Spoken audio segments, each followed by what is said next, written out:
Hi everyone, सभी का warm welcome है वाईटी योर इंग्लिश ट्यूटर पे। आज की क्लास को शुरू करेंगे टाइम्स ऑफ इंडिया के इस इंटरेस्टिंग आर्टिकल के साथ। गो फॉर द मनी इसका टाइटल है। आपने सुना होगा, आपको अच्छे से पता होगा, इंडियन यूनिवर्सिटीज़ जो हैं, कॉलेजेस जो हैं, वहाँ से आपको दुनिया के बड़े बड़े सीईओज मिलेंगे, बड़ी बड़ी कंपनियों के। कभी आप पराग अग्रवाल का नाम सुनते हैं, कभी सुंदर पिचाई का नाम सुनते हैं, कभी सत्या नडेला का नाम सुनते हैं। लेकिन जिन यूनिवर्सिटीज़ से ये लोग पढ़े हैं, उन यूनिवर्सिटीज़ के पास में चंदे की यानी डोनेशंस की बहुत कमी है। ऐसा होना नहीं चाहिए, लेकिन फिर भी ऐसा है। तो ऐसी कमी इंडिया में क्यों फील की जा रही है डोनेशंस की, इस आर्टिकल में आप जानेंगे। शुरू करते हैं इस इंटरेस्टिंग आर्टिकल को अपने क्विज़ के साथ में। कुछ क्वेश्चंस आपके सामने हैं। आराम से आर्टिकल को पढ़ो और पढ़ते हुए इन क्वेश्चंस को हमें सॉल्व करना है। इसमें ग्रामर, कॉम्प्रिहेंशन और वोकैब तीनों कवर हो जाएंगे। मैं आपसे जो चीज़ें शेयर करूं, क्लास के लास्ट में इन क्वेश्चंस पे वो अप्लाई करना। चलिए, सॉल्यूशंस तभी करवाएंगे लास्ट में क्लास के। आइए क्लास को शुरू करते हैं।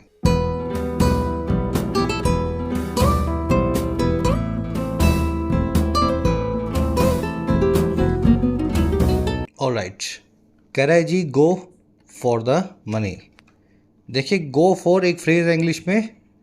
इसका मतलब होता है इस चीज़ को पाने की कोशिश करो या इस चीज़ के पीछे चल जाओ। आप इस वर्ड को या इस फ्रेज को सीक नाम के वर्ड से भी बताते हैं। ठीक है, गो फॉर द मनी का मतलब है सीक मनी, पैसे की तरफ भागो, पैसा कमाने की कोशिश करो। चलिए, किसको कह रहा है जी पैसा कमाने के लिए? टाइटल पैराग्राफ को देखते हैं। कह रहा है जी, it is imperative that other higher education institutes या institutions emulate the fund raising endeavours of IIT Bombay. कह रहे ये एक इम्पेरेटिव है। इम्पेरेटिव वर्ड का मतलब होता है एक नेसेसरी ड्यूटी, एक अर्जेंसी, एक ज़रूरी चीज़ जो होनी ही चाहिए। कह रहे जी ये एक होने ही वाली चीज़ है या ज़रूरी चीज़ है। दैट वो ये कि दूसरे जो हायर एजुकेशन इंस्टीट्यूशंस हैं, हायर एजुकेशन के कॉलेजेस हैं, यूनिवर्सिटीज़ हैं, वो लोग भी एम्यूलेट करें, वो लोग भी कॉपी करें, मिमिक करें, बराबर आने की कोशिश करें। और किसके? फंड रेजिंग एंडेवर्स के, पैसे को इकट्ठा करने के, फंड को रेज करने की कोशिशों के, एंडेवर्स के, जो आईआईटी बॉम्बे करता है। समझ में आया सेंटेंस?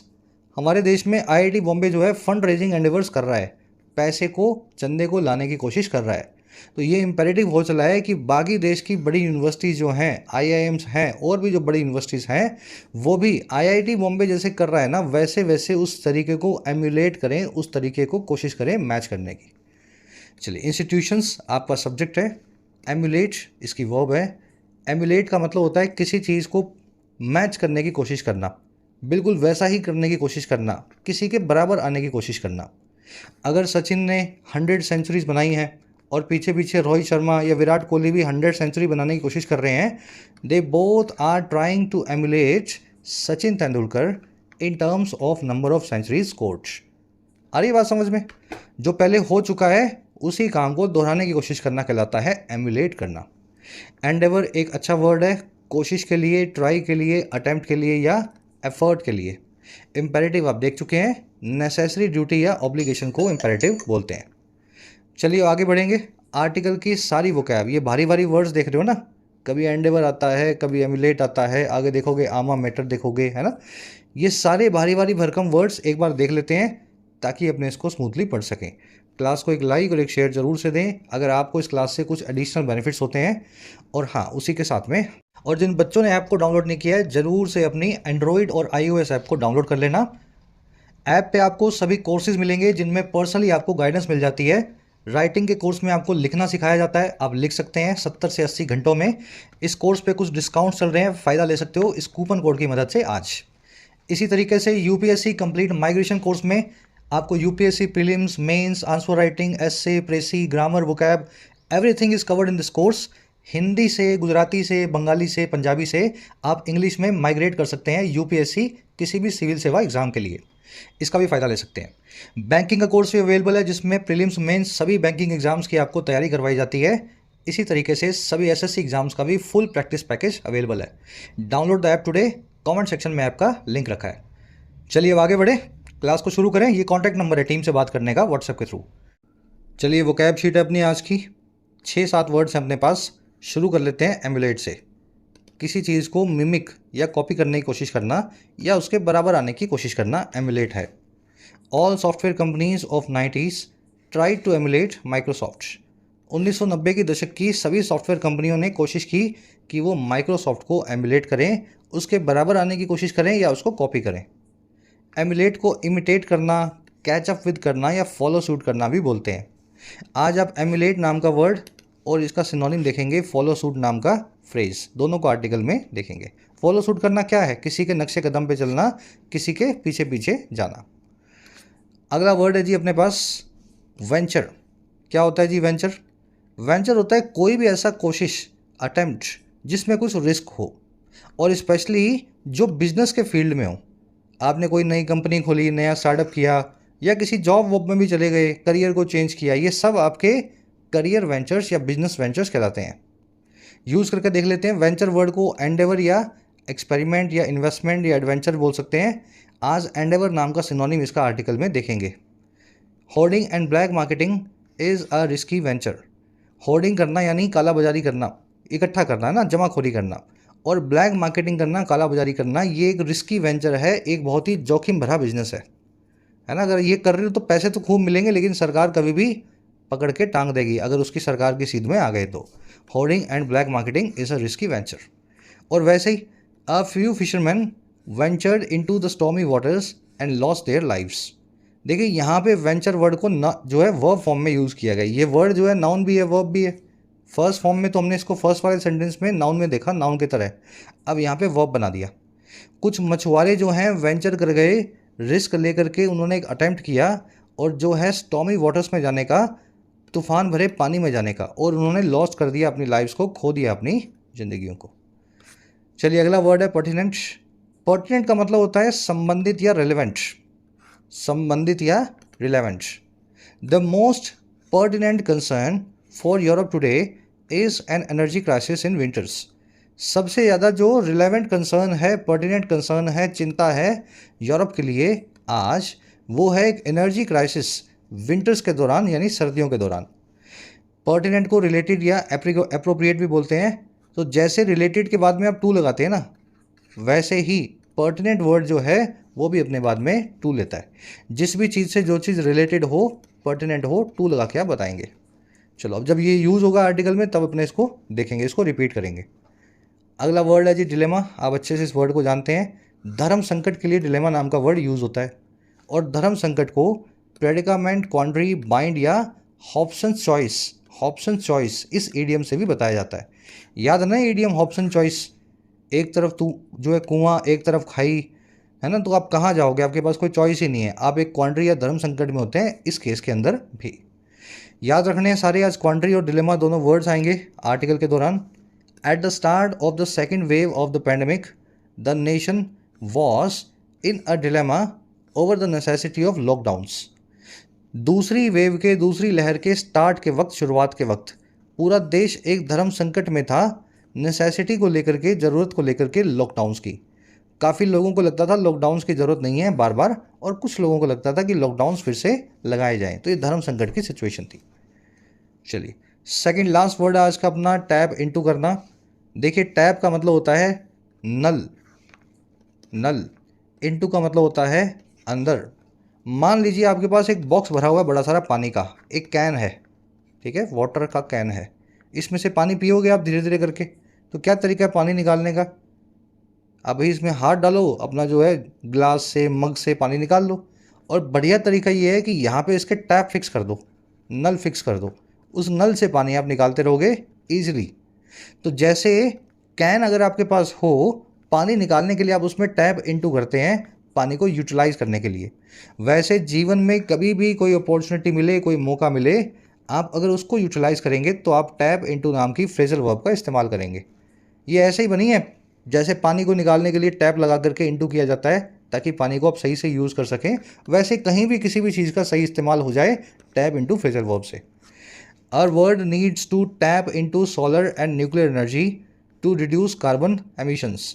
हमारी दुनिया को ज़रूरत है कि वो टैप इनटू करे, यूटिलाइज करे अच्छे से सौर और न्यूक्लियर जो है एनर्जी को, ऊर्जा को, ताकि कार्बन एमिशंस को रिड्यूस किया जा सके, धुएं को कम किया जा सके। यूटिलाइज करना इसका सिनोनिम है, एक्सप्लॉइट करना भी इसका सिनोनिम है, ये फ्रेजल वर्ब आर्टिकल में देखेंगे। अब ये नल से टोटी से जोड़ के बता दिया आपको, हमेशा याद रहनी चाहिए ये फ्रेजल वर्ब है ना। चलिए लास्ट वर्ड है आपका प्रूडेंस। प्रूडेंस का मतलब होता है बुद्धिमानी या समझदारी, आपकी विजडम या आपकी carefulness. The old man calmed a violent crowd with his prudence. इस बूढ़े आदमी ने काम कर दिया, शांत कर दिया एक हिंसक भीड़ को अपनी प्रूडेंस के साथ, अपनी समझदारी के साथ। अब देखो प्रूडेंस नाउन है, समझदारी के लिए यूज होता है, और प्रूडेंट एडजेक्टिव है, समझदार के लिए यूज होता है। अगर आप समझदार हैं तो आप प्रूडेंट हैं, और आपके अंदर प्रूडेंट होने के बाद होगी प्रूडेंस यानी कि समझदारी। दोनों अलग वर्ड्स हैं, अपनी जगह पे सही वर्ड यूज़ करना है, नाउन की जगह नाउन, वर्ब की जगह वर्ब। कुछ लोग मुझसे पूछते हैं सर नाउन एडजेक्टिव में क्या फ़र्क है। बहुत बेसिक लेवल का क्वेश्चन है, बेसिक्स अगर अभी आपने अभी तक नहीं किए हैं तो चैनल पे करवा रखे हैं, आप कर भी लो। लेकिन ये वही फ़र्क है जो है सुंदर और सुंदरता में। सुंदर और सुंदरता में, सुंदर एक एडजेक्टिव है, सुंदरता एक नाउन है। आप ऐसा बोल सकते हो मैं सुंदरता हूँ, नहीं, आप बोलोगे मैं सुंदर हूँ, है ना। मेरे अंदर सुंदरता है, ये एक नाउन है, ऐसे इस्तेमाल किया जा सकता है। वैसे ही आप ऐसा बोलोगे मैं प्रूडेंट हूँ, समझदार हूँ, मेरे अंदर प्रूडेंस है, समझदारी है, नाउन फॉर्म में। चलिए आगे बढ़ते हैं। आर्टिकल की वोकैब आपने देख ली, जल्दी से एक समरी ले लो किस बारे में लिखा है आपको पता लगे। समरी ये है कि भारत के बड़े बड़े इंस्टीट्यूशंस जहाँ से बड़े बड़े सीईओज पढ़ के निकले हैं, मतलब जब पढ़ के निकले थे वो आज सीईओज बन गए, उन इंस्टीट्यूशंस के बाद में पास में प्राइवेट जो है ना इन्वेस्टमेंट की या प्राइवेट डोनेशंस की बहुत कमी है। बावजूद इनके जो बड़े बड़े सीईओ जो इनके एल्यूमनाई हैं, पुराने जो इनके स्टूडेंट्स हैं, वो बाद में जाकर के डोनेशंस कर रहे हैं यूएस की यूनिवर्सिटीज़ को, स्पेन की यूनिवर्सिटीज़ को, यूरोप की यूनिवर्सिटीज़ को। तो पैसा वो वहाँ बहा रहे हैं, इंडिया में वापस नहीं ला रहे। और इसके पीछे रीज़न है जी, हमारे इंस्टीट्यूशंस ढंग से चंदा मांगना ही नहीं जानते।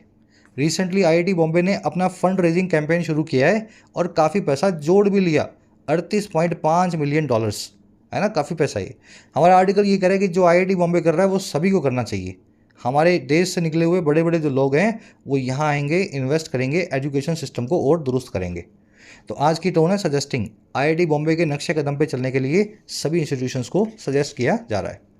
चलिए शुरू करें इस आर्टिकल को। कह रहा है जी नंदन नीलकनीस generous donation of $38.5 million to his alma mater, IIT Bombay, not only speaks highly of his character but also promises significant advancements for the institution.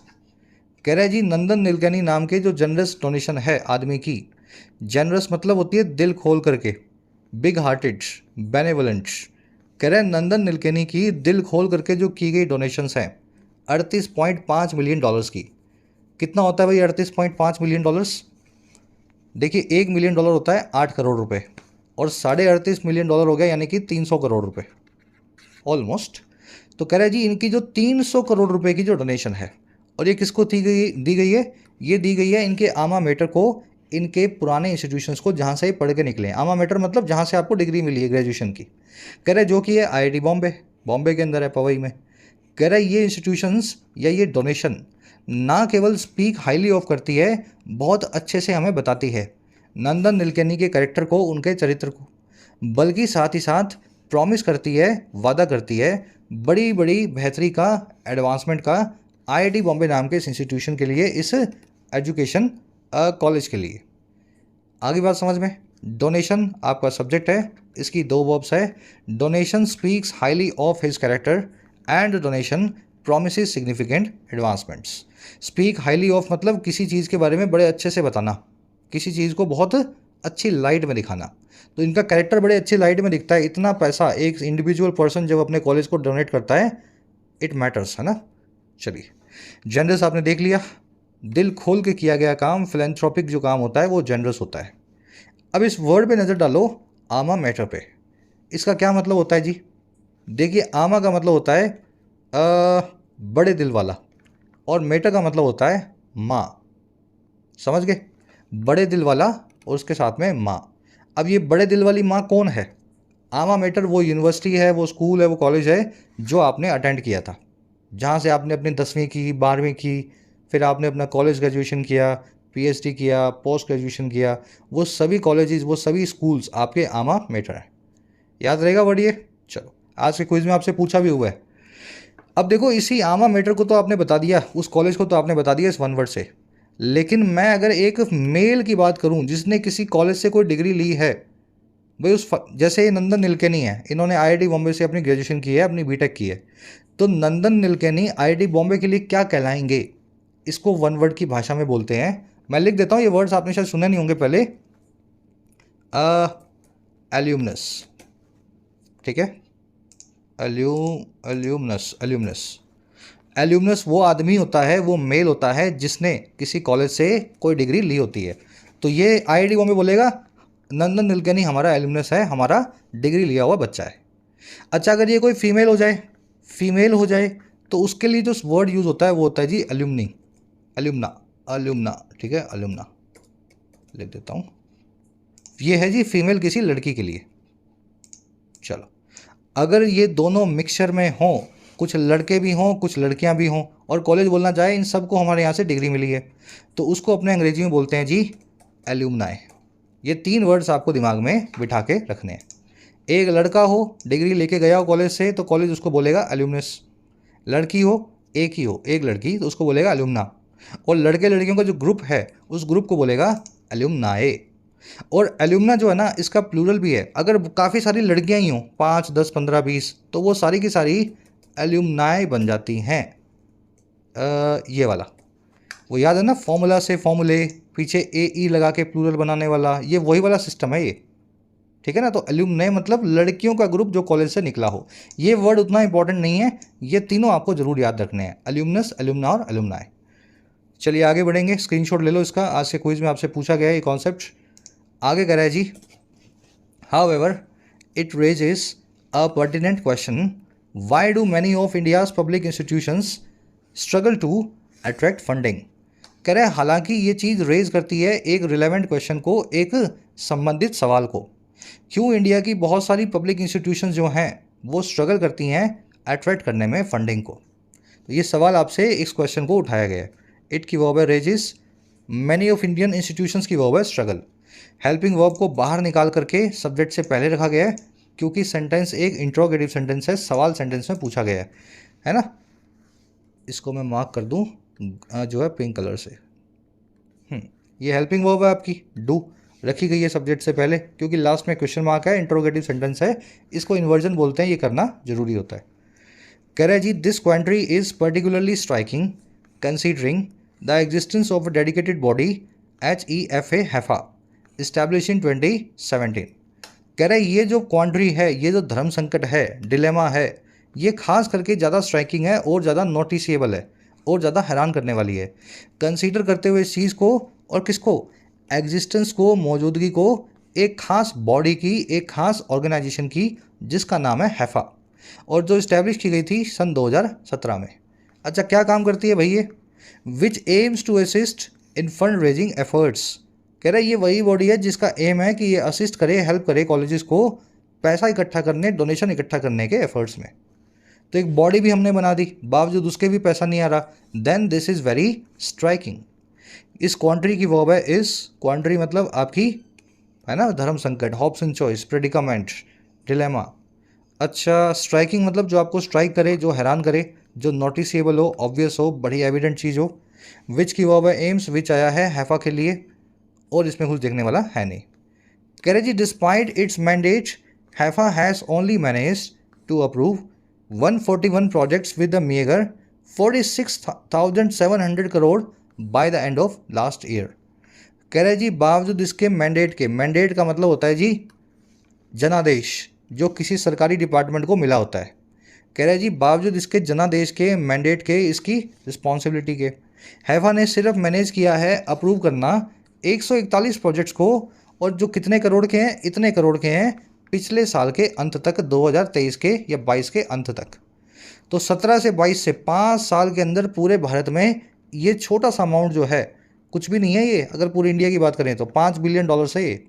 तो ये 5.5 बिलियन डॉलर ही इकट्ठा कर पाई हैफा नाम की संस्था पिछले साल तक, इन द 5 ईयर्स। अब ये कैसे हुआ सारा काम? ये सारा काम हुआ जी falling far short of ₹1 lakh crore target.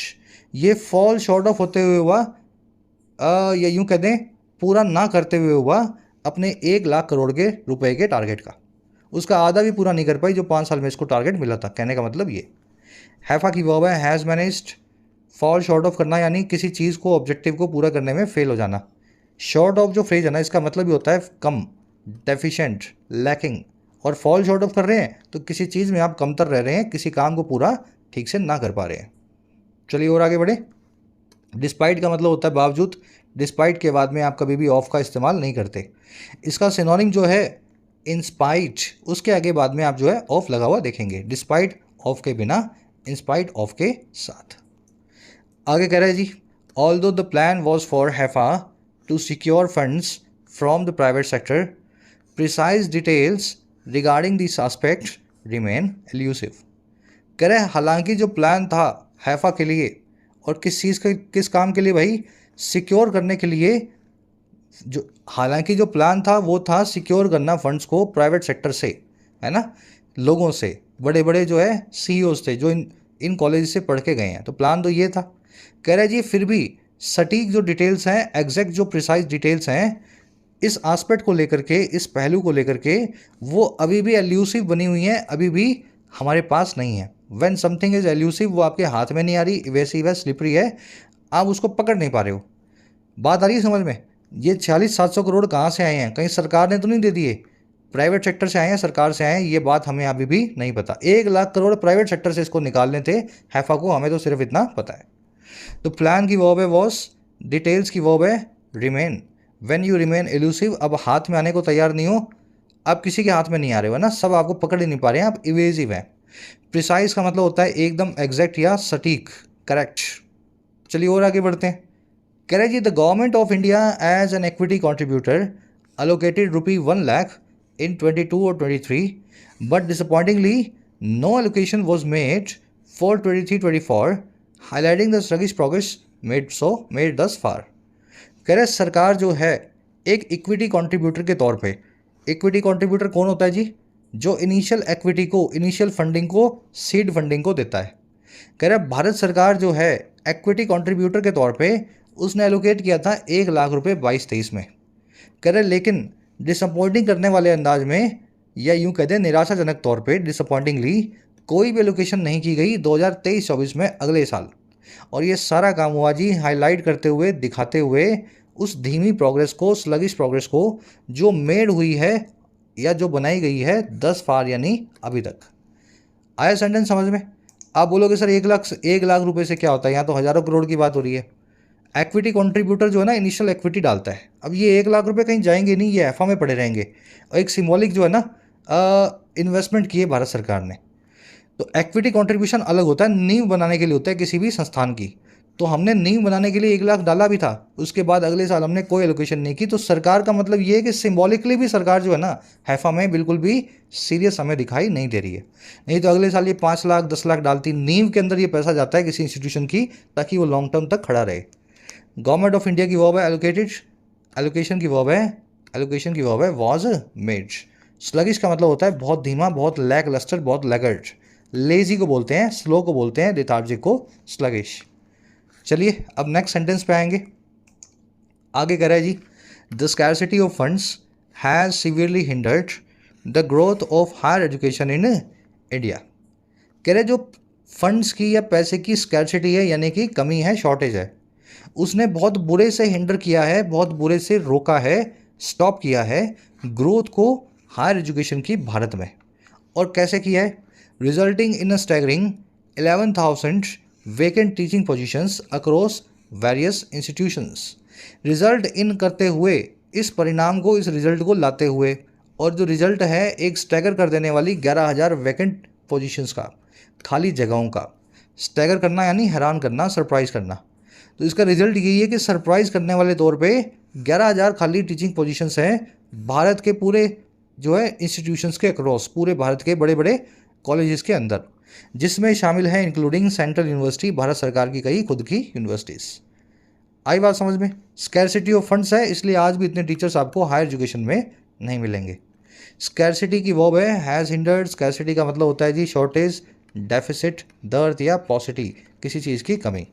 Hinder का मतलब होता है जी किसी चीज़ की प्रोग्रेस को रोकना, रास्ते में रोड़ा बनना, स्टॉप करना, उसको जो है इम्पीड करना।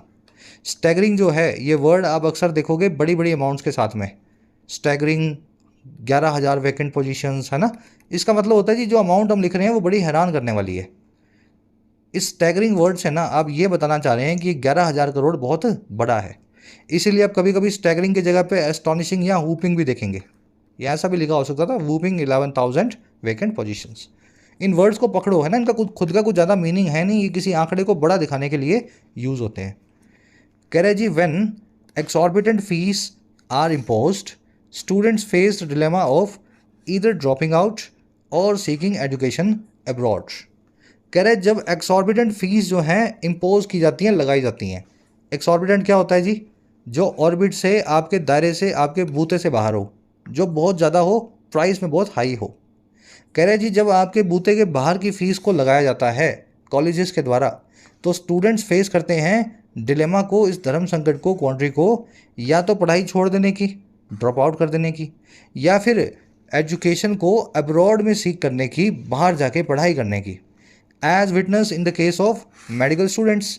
कह रहे कि जो चीज़ हमने विटनेस भी की है मेडिकल स्टूडेंट्स के केस में, रशिया से, यूक्रेन से, चाइना से जाके लोग डॉक्टर बन रहे हैं, क्योंकि इंडिया में इतना पैसा लगता है डॉक्टर बनाने के लिए, आपका बच्चा कभी डॉक्टर बने ना पाए। एक्सॉर्बिटेंट फीस की वर्ब है आर इम्पोज, स्टूडेंट्स की फेस है वर्ब, जो स्टूडेंट्स की वर्ब है फेस, है ना, plural subject plural verb. Dilemma का मतलब आप जानते ही हैं, धर्म संकट को, क्वांट्री को बोलते हैं। ईदर और से आपने दो जीरेंट्स को जोड़ा हुआ है। Dilemma of either dropping out और सीकिंग एजुकेशन, है ना। तो ईदर ड्रॉपिंग और सीकिंग, बिल्कुल पैरेलल चलाना है स्ट्रक्चर को। ऐसा नहीं है यहाँ पे सीक एजुकेशन लिखा हो अपनी मनमर्जी से। यहाँ वर्ब की आईएनजी फॉर्म लगाई ईदर के साथ में, जीरेंट को जीरेंट से जोड़ोगे, तो यहाँ भी जीरेंट लगाओ वर्ब की आईएनजी फॉर्म के साथ। चलिए, एक्सॉर्बिटेंट वर्ड मैंने आपको बताया हुआ है जो आपके ऑर्बिट के, आपके बूते के बाहर हो, है ना। आप तो थे इस जो है ऑर्बिट में, मैं तो 1,000 रुपये लगा सकता हूँ, ज़्यादा से ज़्यादा 5,000 रुपये लगा सकता हूँ, ये आपका ऑर्बिट है। और कोई चीज़ आए जी 500 करोड़ रुपए की है, आप क्या बोलोगे, मेरा इससे क्या लेना देना भाई, मेरे तो बूते के बहुत बाहर है। ऐसी ही फीस जो है भारत में आपको मोटी मोटी मिलेगी बड़े इंस्टीट्यूशंस के अंदर। चलिए ये हो गया, आगे बढ़े। कह since 2017 more than 30 lakh students have chosen to pursue their studies overseas. कह रहे जी 2017 से देखा जाए तो 30 लाख से ज़्यादा बच्चों ने चूज़ किया है परस्यू करना, प्राप्त करना अपनी हायर स्टडीज़ को, एजुकेशन को अब्रॉड से, ओवरसीज से, विदेश से, 7 समुंदर पार से। और कैसे? With a staggering 7.5 lakh individuals opting for this path in 2020 alone. कह रहे ये सारा काम हुआ है जी 7.5 लाख बच्चों के ऑप्ट करने के साथ ही, चुनने के साथ ही इस रास्ते को, खाली 2021 में। तो 17 से 5 साल में 22 या 23 तक 30 लाख बच्चों ने बाहर पढ़ाई की है भारत से, और 7.5 लाख तो खाली 2021 में कोविड के बाद ही निकले हैं। कहने का मतलब ये। स्टूडेंट्स की वर्ब है हैव चोजन, एब्रॉड, ओवरसीज, सब का मतलब होता है इन अ फॉरेन कंट्री। ओवर मतलब पार, सीज मतलब समंदर, 7 समंदर पार को बोलते हैं ऑफशोर, ओवरसीज या एब्रॉड। परस्यू करना, किसी चीज़ को पाने की या प्राप्त करने की कोशिश करना, ट्राई टू फुलफिल समथिंग या सीक समथिंग। स्टैगरिंग वर्ड फिर से आ गया। एक्चुअल में यहाँ पे अब इसको एस्टॉनिशिंग या वूपिंग नाम का वर्ड इस्तेमाल करना चाहिए था। एक ही वर्ड बार बार आप जो है एक ही आर्टिकल में रिपीट नहीं करेंगे।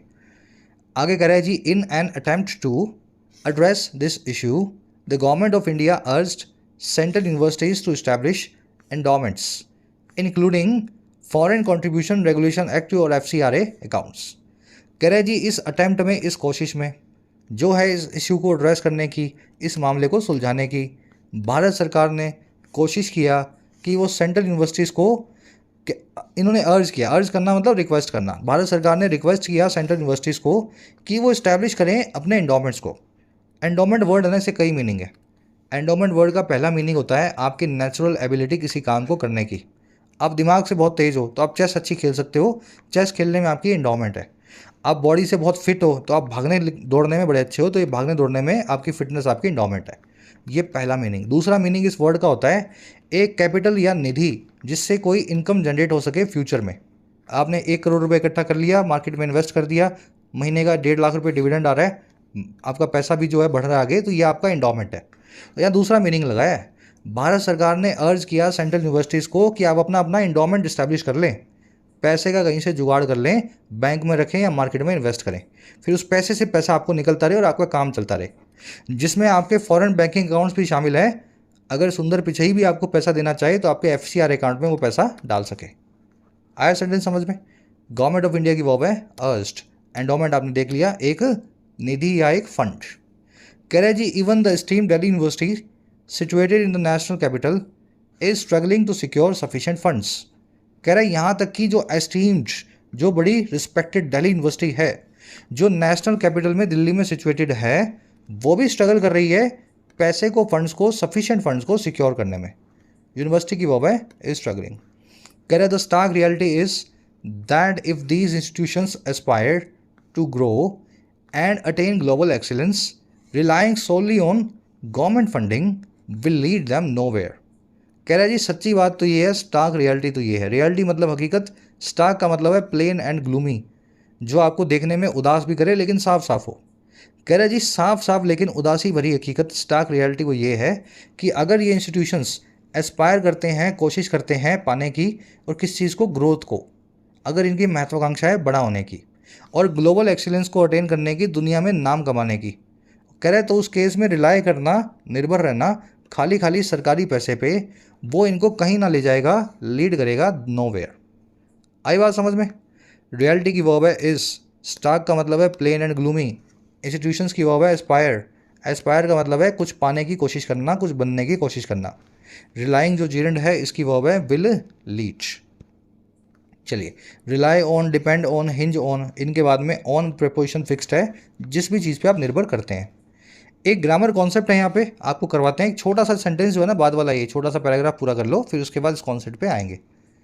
कह रहे जी the potential solution lies in tapping into the vast wealth held by private जो है इंडिविजुअल्स। कह रहा है एक संभावित सोल्यूशन जो है वो लाई करता है, वो रखा हुआ है इस चीज़ में, और किस चीज़ में? टैप इनटू करने में, नल लगा करके निकाल लेने में, यूटिलाइज कर लेने में, इस बड़ी वेल्थ को, इस बहुत सारी बड़ी पूंजी को जो हेल्ड की गई है, जो कब्जे में है प्राइवेट इंडिविजुअल्स के, आम आदमी के या किसी खास VIP के। सॉल्यूशन यही है कि किसी बड़े आदमी को पकड़ो और उसके पैसा लगा दो किसी इंस्टीट्यूशन में, अपने आप इंस्टीट्यूशन ग्रो करेगा। सॉल्यूशन की वर्ब है लाइज, टैप इनटू करना, किसी चीज़ को लेवरेज करना, हार्नेस करना, यूज़ करना, इस्तेमाल में लेना। कह रहे जी India boast an impressive number of 169 billionaires and 1,103 individuals possessing wealth exceeding 1,000 crore रुपए। कह रहे जी इंडिया बोस्ट करता है, बोस्ट करना यानी किसी चीज़ का प्राउड फील करना, किसी चीज़ को बताने में, समझ गए ना, वो वाला गर्व फील करना। कह रहे जी भारत गर्व के साथ में बताता है या दिखाता है एक इम्प्रेसिव नंबर को, जो है 169 बिलियनर्स का। बिलियनर्स मतलब जिनके पास 100 करोड़ डॉलर से ज़्यादा हैं, 1 बिलियन डॉलर से ज़्यादा है। तो कह रहे 169 तो 1 बिलियन डॉलर से ज़्यादा वाले लोगों का, और 1103 ऐसे इंडिविजुअल्स का जिनके पास 1000 करोड़ रुपए हैं, डॉलर्स नहीं है, रुपए हैं। इंडिया की वर्ब है बोस्ट। कह रहे नोटेबली नॉन रेसिडेंट इंडियन और NRI corporate leaders and tech moguls display remarkable generosity when donating endowments to American universities. कह रहे नोटेबल बात यह है कि NRI कॉर्पोरेट लीडर्स जो हैं, जो इंडिया में रहते नहीं है लेकिन भारत के मूल के हैं, नॉन रेसिडेंट हैं, भारत में ना रहते लेकिन हैं इंडियन, और जो टेक मोगल्स हैं, बड़े बड़े टेक्नोलॉजी के मास्टर्स हैं, इन्फ्लुएंशियल बिजनेस टाइकून्स हैं टेक के फील्ड में। कह रहे ये लोग जो है ना, सुंदर पिचई जैसे, ये डिस्प्ले करते हैं, दिखाते हैं ध्यान देने लायक या रिमार्केबल जनरोसिटी को, खुले दिल को, जब वो डोनेट करते हैं ऐसी इंडोमेंट्स को, ऐसी डोनेशंस को अमेरिकन यूनिवर्सिटीज़ को। तो पैसा तो इनके पास है, इंडियंस भी हैं ये, लेकिन ये पैसा देते हैं अमेरिकन यूनिवर्सिटी को, वहीं पे इनकी आपको जनरोसिटी जो है देखने को मिलेगी। कॉर्पोरेट लीडर्स और टेक मॉगल्स की वर्ब है डिस्प्ले। मॉगल कौन होता है? एक बड़ा ही इन्फ्लुएंशियल आदमी किसी भी फील्ड में। कह रहा है regrettably most of them have contributed negligibly to India's educational institutions. कह रहे लेकिन रिग्रेटेबल बात यह है, पछतावे वाली बात यह है कि इनमें से ज़्यादातर ने कंट्रीब्यूट किया है, ना के बराबर नेग्लिजिबली, भारत के एजुकेशन इंस्टीट्यूशंस में, भारत के जो है बड़े कॉलेजेस के अंदर, यूनिवर्सिटीज़ के अंदर। मोस्ट ऑफ देम की वर्ब है हैव कंट्रीब्यूटेड। कंट्रीब्यूट जहाँ भी करोगे टू लगा के बताओगे, तो they have contributed negligibly to India's institutions. Negligible मतलब जो ना के बराबर हो, जिसके बारे में आपने सुना या ना सुना एक ही बात है ना के बराबर। कह रहे one plausible reason behind this disparity is the lack of compelling appeals from Indian institutions. कह रहा है एक संभावित जो रीजन है, प्लॉसिबल जो रीजन है, प्लॉसिबल मतलब जो कन्विंसिंग हो, रियल हो और लॉजिकल हो, जिसको सुन करके आपको अजीब ना लगे, आपको सुन करके आप थोड़े से कन्विंस हो जाएं, है ना, आपको लगे कि हाँ ये पॉसिबल है। कह रहा है एक संभावित और एक लॉजिकल रीजन इस डिस्पैरिटी के पीछे, इस असमानता के पीछे इस वो है लैक ऑफ कंपेलिंग अपील्स। ऐसी कंपेलिंग अपील्स जो आपको कंपेल करें, सामने वाले को कन्विंस करें, कह रहा है उनकी कमी है, लैक। और ये किससे है? भारत के इंस्टीट्यूशन से। तो हमारे इंस्टीट्यूशन जो है कभी किसी को कहते ही नहीं है कि फंड दो, फंड रेजिंग करवाओ, हमारा जो है एंडोमेंट जो है उसको इस्टेब्लिश करवाओ। इस वजह से कोई इनको पैसा भी नहीं दे रहा। रीजन की वर्ब है इज, प्लॉसिबल का मतलब होता है पॉसिबल, है ना। कंपेलिंग का मतलब है जो कन्विंसिंग हो, जो कंपेल करे, आपको मजबूर करे किसी काम को करने को। IIT Bombay for instance has taken the initiative to conduct road shows to garner support. कह रहा अगर IIT बॉम्बे को देखें उदाहरण के तौर पे, उसने अब एक इनिशिएटिव को लिया है, एक नया कदम उठाया है। टेक एन इनिशिएटिव मतलब पहला कदम उठाना, और जो है कंडक्ट करने का रोड शोज़ को, सड़कों पे शोज़ को, ताकि गार्नर किया जा सके, इकट्ठा किया जा सके सपोर्ट को। कह रहा and it would be prudent for other institutions to follow suit. और कह रहा है ये बहुत ही प्रूडेंट होगा, समझदारी भरा होगा, जुडिशियस होगा, वाइज होगा दूसरे इंस्टीट्यूशंस के लिए, IIT बॉम्बे जैसे, कि वो भी इसको एमुलेट करें, मिमिक करें, फॉलो सूट करें, इसी के नक्शे कदम पे चलें। IIT बॉम्बे की वर्ब है हैज़ टेकन, इट की वर्ब है वुड बी, प्रूडेंट मतलब समझदारी भरा, वाइज जुडिशियस बोल सकते हैं। इसका बिल्कुल उल्टा होता है इम्प्रूडेंट, जो पागलपन भरा हो, पागलपंती भरा हो, अनवाइज हो। फॉलो सूट करना, एमुलेट करना, किसी के पीछे जाके उसकी बराबरी करने की कोशिश करना। चलिए, गार्नर का मतलब होता है इकट्ठा करना, गैदर या कलेक्ट करना। रैप अप करेंगे अपने आर्टिकल को, फटाफट से अपना ग्रामर रूल देख लेते हैं आज का। Lead them to nowhere. ध्यान ये रखना है इंग्लिश में इन वर्ड्स के साथ में कभी भी नॉट या नो का इस्तेमाल ना हो। नो या नॉट को एक साथ यूज़ ना करें, नो या नॉट को नन के साथ में यूज़ ना करें, नेवर के साथ में यूज़ ना करें, नथिंग के साथ में यूज़ ना करें, नो वन या नोबडी के साथ में, नो वेयर के साथ में, ऐसे आपको यूज़ नहीं करना है। साथ ही हार्डली, बेरली, स्केर्सली, सेल्डम, इन जो है एडवर्ब्स को भी नो या नॉट के साथ में इस्तेमाल नहीं करना। देखो ऐसा क्यों है, अगर आप करोगे ना इन वर्ड्स को तो आपका सेंटेंस डबल नेगेटिव हो जाएगा। भाई एक बार नेगेटिव कर दिया आपने, फिर एक और नेगेटिव करोगे तो फिर वो पॉजिटिव हो जाएगा ना, डबल नेगेटिव तो पॉजिटिव बन जाता है। तो सेंटेंस में निगेशन लाना है तो एक ही एडवर्ब का इस्तेमाल हो, या तो नोट लगा दियो या नॉट लगा दियो, दोनों को साथ मत लगा के आना। नेवर का मतलब है कभी भी नहीं, जब ऑलरेडी इसमें नहीं आ गया है तो फिर इसके साथ में नो या नॉट का इस्तेमाल ना हो। नो वेयर का मतलब होता है कहीं भी नहीं, जब कहीं भी नहीं में नहीं आ गया है तो फिर इसके साथ में नो या नॉट का इस्तेमाल ना हो। ये सारे वर्ड जो हैं हार्डली, बेयरली, स्केर्सली, ये ना के बराबर की बात करते हैं। तो जब ना के बराबर कोई चीज़ हो ही गई है जिसमें ना आ ही गया है तो इन वर्ड्स के साथ में, एडवर्ब्स के साथ भी नो या नॉट नहीं लगता। तो ये तो एक कॉन्सेप्ट है डबल नेगेटिव्स का, कॉन्सेप्ट नंबर 1। दूसरा कॉन्सेप्ट क्या है? दूसरा कॉन्सेप्ट ये है कि जब भी आप ऑल नाम का वर्ड देखें और उसके बाद में नॉट देखें सेंटेंस में, तो आपके कान खड़े हो जाने चाहिए, क्योंकि ऑल नॉट जो है ना ये बहुत कम यूज़ होता है, बहुत ही एक्सेप्शनल यूज़ होता है केसेस में। ऑल नॉट का मतलब है कोई भी नहीं, not a single one. Generally ऐसे सेंटेंसेस में आपको नॉट ऑल का इस्तेमाल करना होता है, ये मैं आपको यूज़ करके दिखाता हूँ तब आप समझोगे। चलो फर्स्ट सेंटेंस की तरफ बढ़ो। All students will not be able to make it to the final merit. सभी स्टूडेंट्स एबल नहीं होंगे कि वो मेक इट टू करें। मेक इट टू का मतलब होता है रीच करना, किसी जगह पे बड़ी मुश्किलों से रीच करना। तो सभी स्टूडेंट्स एबल नहीं होंगे बड़ी मुश्किलों से पहुंचने में फाइनल मेरिट तक। भाई फाइनल मेरिट में सब कैसे आ जाएंगे? 100 बच्चे बैठे हैं तो 100 के 100 तो नहीं आएंगे, 10 या 20 ही आएंगे जितने मेरिट में नंबर्स हैं, है ना, फाइनल मेरिट में। अब ये सेंटेंस गलत है। कैसे गलत है भाई? ऑल के साथ में आपने नोट का इस्तेमाल किया है, ऑल के बाद में नोट आप देख रहे हो, मैंने आपको बताया भी है ऑल के बाद में नोट आए तो आपके कान खड़े हो जाने चाहिए। इस सेंटेंस का मतलब ये है कि एक भी बच्चा फाइनल मेरिट में नहीं पहुंचेगा। क्या ऐसा है क्या? अगर ऐसा है तब तो ये सेंटेंस सही है। लेकिन अगर आप ये कहना चाह रहे हो ना सबके सब नहीं पहुंचेंगे, कुछ एक तो पहुंचेंगे, आप ये कहना चाह रहे हो 100 के 100 नहीं पहुंचेंगे, इसमें से 10 एक तो पहुंचेंगे, जो कि होना भी चाहिए, उस केस में ये नोट का इस्तेमाल ऑल के साथ में गलत है। क्या करना पड़ेगा इसके लिए? इस नॉट को उठाएंगे और ऑल से पहले रखेंगे। समझ गए ना? मीनिंग देख लो सेंटेंस का क्या निकल रहा है। जनरली ऐसा ही मीनिंग निकल रहा होगा कि सब के सब फाइनल मेरिट में नहीं जाने वाले, यानी कुछ एक जाने वाले हैं। ऐसा ही केस है तो नॉट ऑल का इस्तेमाल किया जाए। ऑल के बाद में नोट का लगाने का मतलब है एक भी नहीं जाएगा मेरिट तक, जो कि जनरली नहीं होता। और सेंटेंस बनाओ, this attitude will get you nowhere, this attitude will not get you nowhere.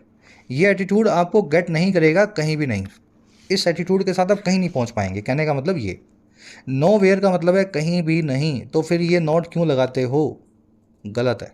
या तो इस नोट को निकाल दो, और या फिर नोट को रहने दो, नोवेयर को पॉजिटिव बना दो, जो कि होता है एनीवेयर। दोनों में से जो करना चाहो ना आप कर सकते हो। नोवेयर का एनीवेयर बना दो, नोट को लगा दो, या फिर नोवेयर को पढ़ा रहने दो और नोट को निकाल दो। दोनों को साथ में नहीं लाना है, नोट वाले दो वर्ड्स एक साथ नहीं आएंगे। ये भी सही तरीका है ना। I didn't see nobody in the street, मैंने नहीं देखा किसी को भी नहीं स्ट्रीट में। नो बडी मतलब कोई भी नहीं, इसमें नहीं लगा हुआ है तो डिड नॉट की ज़रूरत नहीं है। आप इस नोट को यहाँ से निकाल दें। डिड सी को आप लिख देंगे आई सॉ, नोट को निकालेंगे I saw nobody. The accused told that he had done nothing, accused ने ये बताया कि उसने कुछ भी नहीं किया था। He had not done nothing, भाई नथिंग में कुछ भी नहीं में नहीं आ चुका है, यहाँ पे नहीं मत लगाओ। और अगर मान लो लगाना है तो नथिंग का बना दो एनीथिंग। ठीक है, तो दोनों में से कोई भी आप काम कर सकते हो। नोट को निकालने का काम कर दो, या नथिंग का एनीथिंग बना दो, नो वन का एनीवन बना दो, नेवर का एवर बना दो, नन का एनीवन बना दो, नोवेयर का एनीवेयर बना दो। आई थिंक कॉन्सेप्ट समझ में आ गया होगा आपको। कॉन्सेप्ट समझ में आया या नहीं, मज़ा आया या नहीं, कमेंट सेक्शन में बताना। नया कॉन्सेप्ट है, बहुत आपको डिटेल में धीमे धीमे समझा रहा हूँ, है ना, डिटेल के अंदर। चलिए अब आ जाओ अपने क्विज़ पे, जल्दी से क्वेश्चंस को सॉल्व करना है। फर्स्ट क्वेश्चन में आपसे पूछा है, एक रीज़न बताओ क्यों प्राइवेट इंडिविजुअल्स पैसा नहीं देते हैं बहुत ज़्यादा एजुकेशनल इंस्टीट्यूशंस को आर्टिकल के हिसाब से। तो सही रीज़न बताओ।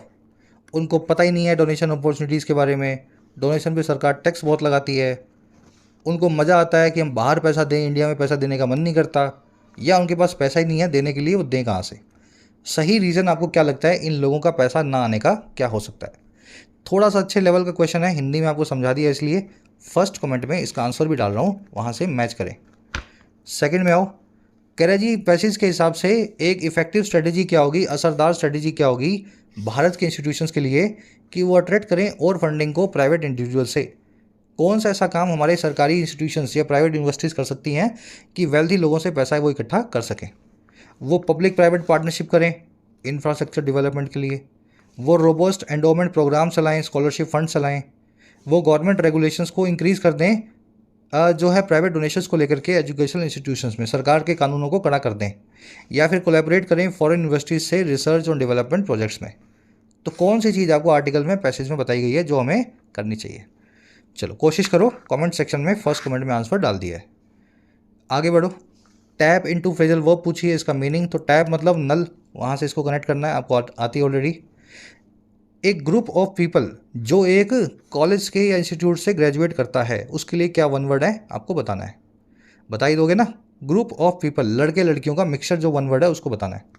फिर ग्रुप ऑफ गर्ल्स जो किसी इंस्टीट्यूशन से ग्रेजुएट करें, उसके लिए क्या वर्ड यूज़ करेंगे, लड़कियों के ग्रुप को। फिर एक इंस्टीट्यूट को जहाँ से आपने अपनी डिग्री को लिया है, उस इंस्टीट्यूट को आप क्या बोलेंगे, है ना। 3 वन वर्ड आपसे पूछे गए हैं, तीनों में ये सारे वन वर्ड्स आ जाएंगे, आपको याद भी हो जाएंगे। सातवें में आपसे पूछा है जी यहाँ पे किस प्रेपोजिशन का इस्तेमाल किया जाए 7 नंबर ब्लैंक में, नॉनदलेस का, नॉटविथस्टैंडिंग का, इंस्पाइट का या डिस्पाइट ऑफ का। सही प्रेपोजिशन के सही फॉर्म का यहाँ इस्तेमाल करना है। और 8वें में आपको सही वर्ड चूज़ करना है। They should strive to what, strive to prudence, strive to country, strive to pertinent और स्ट्राइव टू एमुलेट। सही वर्ड का यूज़ करो। 9वें 10वें में 2 एरर्स हैं। पहली जो एरर है आपको इस फ्रेज में मिलेगी ऑल नॉट या नॉट ऑल वाले में, और सेकंड जो एरर है वो आपको हार्डली नाम के वर्ड के आसपास मिलेगी। दोनों एरर्स को सही करो, कमेंट्स में डालो। मेरे आंसर से अपना आंसर मैच करो। आउट ऑफ 10 कितने मार्क्स मिले जरूर से बताना। क्लास को एक लाइक और एक शेयर जरूर से दें, चैनल को सब्सक्राइब करें। मुलाकात लेंगे आपसे कल की क्लास में। Until then